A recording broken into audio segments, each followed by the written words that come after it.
आप देख रहे हैं रोशन पाकिस्तान न्यूज। झेलम में 19, रावलपिंडी में 2, फैसलाबाद में 2, गुजरात में 21, गुजरांवाला 8, मंडी बहाउद्दीन में 1, रहीम यार खान 1, सरगोदा में 1 और नारोवाल में 1 पेशेंट है। आज सुबह मैंने इंजीनियरिंग यूनिवर्सिटी कैंपस कालाशाह काकू का विज़िट किया अपनी टीम के साथ। वहाँ पे जो क्वारंटीन बनाया गया मैंने तफसीली तौर पे उसको देखा। अल्हम्दुलिल्लाह बहुत अच्छे इंतज़ामात हैं वहाँ पे। 1200 बेड्स की फैसिलिटी हमारे पास कालाशाह काकू में मौजूद है।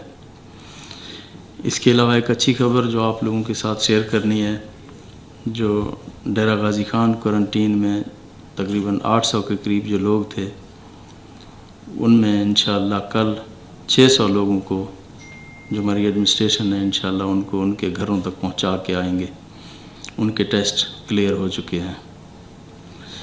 इसके अलावा अभी आज जो कैबिनेट कमेटी की मीटिंग की है उसमें हेल्थ डिपार्टमेंट को डायरेक्शंस दिए हैं कि जो हमारी लैब की फैसिलिटीज़ हैं उनको फौरी तौर पर, जिस तरह कल कैबिनेट में डिसाइड किया गया कि उनको इन्हांस करें और किट्स की किसी चीज़ की जो पर्सनल प्रोटेक्टिव इक्विपमेंट्स हैं किसी चीज़ की कमी नहीं होनी चाहिए। और जो हमारा कोरोना ऑर्डिनेंस है फौरी तौर पर इंशाल्लाह उसको नाफिजुल अमल किया जा रहा है।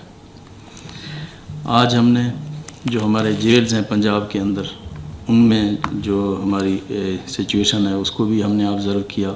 लाहौर में कैंप जेल के अंदर 100 बेड हॉस्पिटल इमीडिएटली हम वहाँ बना रहे हैं और तमाम जेल में हम स्क्रीनिंग का अमल भी शुरू कर रहे हैं।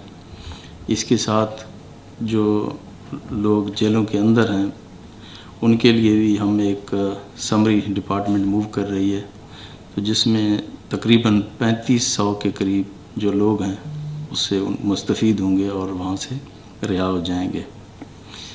एक और डिसीजन जो हमने किया है, जो सिविल एविएशन के साथ उसको मसले को हम टेकअप करेंगे।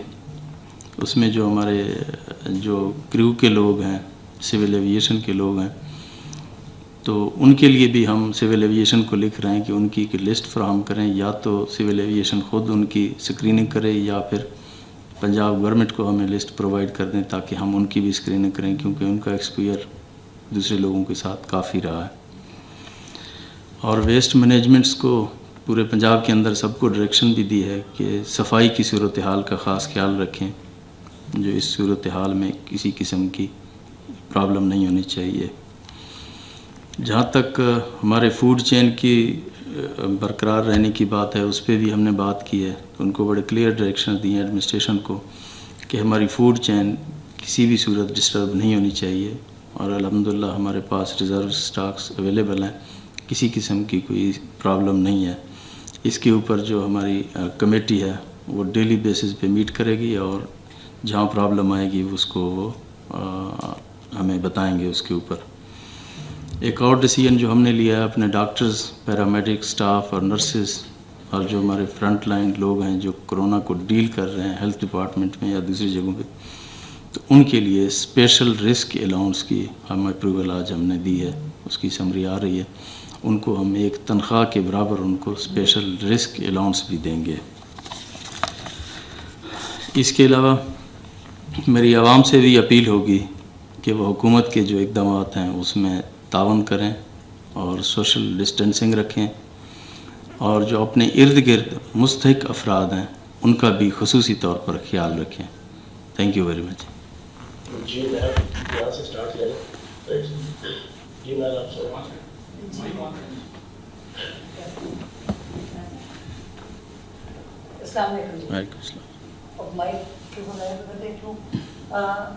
अभी मैं आ रही थी डिफेंस से अलहमरा में गई हूँ, तो मेरा नोटिस हुआ कि हर जगह पे बहुत ज़्यादा गाड़ियाँ और मोटर बाइक्स मुझे नज़र आए।